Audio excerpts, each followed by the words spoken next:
one of the most potent ways to have your dua increased in quality and beauty, but it's also one of the most dangerous concepts if not applied appropriately. And that is the concept of al-inkisar, to be broken in front of Allah subhanahu wa ta'ala, to idhar al-faqr, to show your poverty, to show your vulnerability, and to speak of it in the capacity of your dua. It's actually pretty dangerous if you do it wrong. But it is very powerful if you do it right. And so I want to give you an analogy actually that I was thinking about. SubhanAllah, as we went into Ayat al-Sajda in Surah Al-Furqan, we have the verse of Sajda, and then وَالَّذِينَ يَبِيتُونَ لِرَبِّهِمْ سُجَّدًا وَقِيَامًا. Allah subhanahu wa ta'ala emphasizing people that spend their nights in prostration and sujood, and Allah subhanahu wa ta'ala condemning those that don't make sujood to Ar-Rahman. So I want to give you an example here. If your dua could be drawn out, what does a dua look like in sajda? You know, physically speaking, right? You have the image in your mind. When you physically humble yourself to Allah subhanahu wa ta'ala, your face is on the ground and you're saying Subhana Rabbi al-A'la, right? What would your dua look like if it had a physical image to it? How do you make your dua like a sajda, right? And so we just talked about how to extol the names and attributes of Allah subhanahu wa ta'ala, right? Al-asma' wal-sifat. And so you're glorifying Allah subhanahu wa ta'ala, and you want to humble yourself. You want to lower yourself to Allah subhanahu wa ta'ala. And we find this in many places in the Quran in very beautiful ways. Rabbi inni lima anzalta ilayya min khayrin faqir. What Musa alayhi salam says in Madian when he's completely desperate. Oh Allah, I am in need of whatever good you're going to send to me. I am completely in need of that. Right? So extolling Allah subhanahu wa ta'ala's greatness. Who can give me another example of a prophet in the Quran who shows his weakness? Zakaria alayhi salam. Zakaria alayhi salam and Ayyub alayhi salam. That's exactly what I was looking for. Zakaria alayhi salam. Inni wahana al-'azmu minni washta'ala ar-ra'su shayba. Ya Allah, my bones have withered on the inside. My hair has burst with gray. Meaning I am weak on the outside, I am weak on the inside. The age shows to everyone, and what I feel on the inside, you know, right? So weak on the inside, weak on the outside. Ayyub alayhi salam, when Ayyub alayhi salam calls out to Allah subhanahu wa ta'ala, massani ad-dur, that, oh Allah, I have been struck by hardship, wa anta arhamur rahimin, and you are the most merciful of those who show mercy, right? So all he did, literally, was a name of Allah subhanahu wa ta'ala, attribute name of Allah, and idharul abd, idharul hal, to show his weakness to Allah subhanahu wa ta'ala. There's so many things that we have to take into consideration when doing this right though.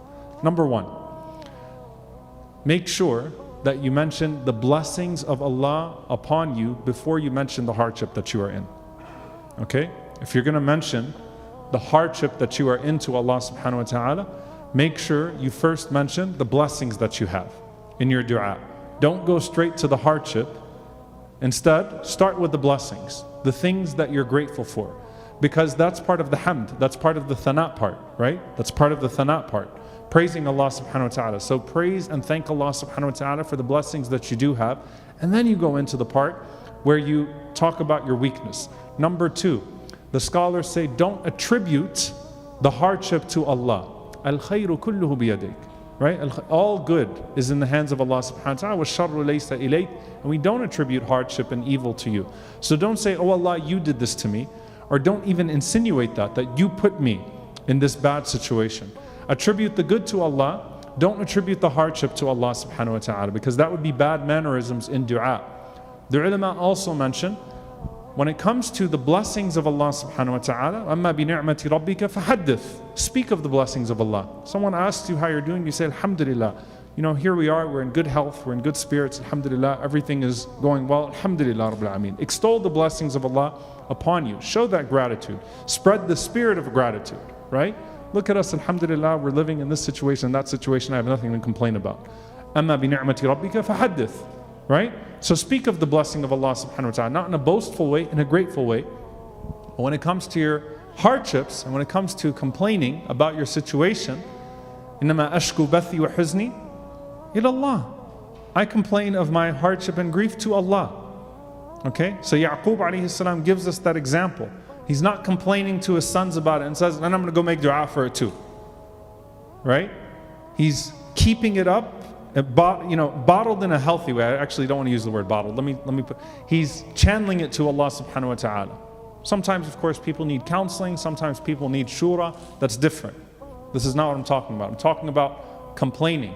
As Ibn al-Qayyim rahimahullah ta'ala said, شَكَوْتَ مَنْ يَرْحَمُكَ إِلَى مَنْ لَا يَرْحَمُكَ. When you complain to other people, it's like you're complaining to the one who shows you no mercy about the one who shows you all mercy. Okay? Allah is the one who shows you mercy. And so when you go complaining to people, it's like you're complaining about the one who shows you mercy to the one who shows you no mercy.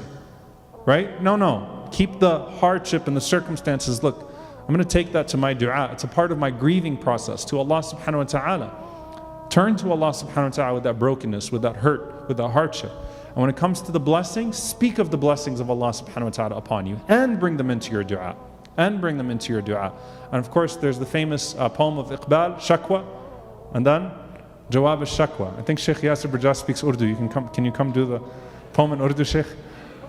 He's not wearing the vest today. When he wears the vest, his Urdu comes out, right? I'm not wearing the vest either, you're right. But the idea of the complaint and the answer to the complaint, right? You bring your complaints to Allah subhanahu wa ta'ala. The ulama also mentioned something very beautiful here, which is don't disparage yourself, but mention your desperation. Like if you look at the ways of the Prophet ﷺ in this regard and the Prophets, they didn't attack themselves when they were complaining about how hard something was, right? They didn't make themselves unworthy and express self-hatred, right? It was more of just explaining the difficulty of the circumstance. Ya Allah, you see, I'm poor. I don't have anything right now. Ya Allah, I'm hurting. Ya Allah, this person is doing this to me. Inni maghloob, fantasir. I'm overcome right now. Help me overcome, right? I'm feeling overcome. Help me overcome. But don't disparage yourself and start attacking yourself in dua. Because that sinks below what Allah subhanahu wa ta'ala wants of you. Allah Azza wa Jal does not want to humiliate you. Allah wants to honor you with this dua.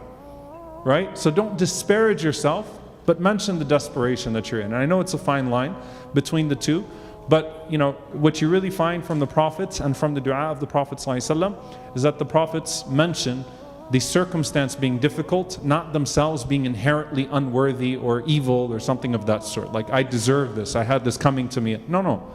Ya Allah, I'm suffering from this, I'm suffering from that. Not, it must be the sin I committed 5 years ago that you still haven't forgiven me for, which is why I'm under this cruelty. Right? Don't disparage yourself. I never deserved this good. No, don't disparage yourself. Mention the hardship of the circumstance that you're in, but don't disparage yourself. The next thing that the scholars mention in this regard is that as you complain to Allah subhanahu wa ta'ala, don't condition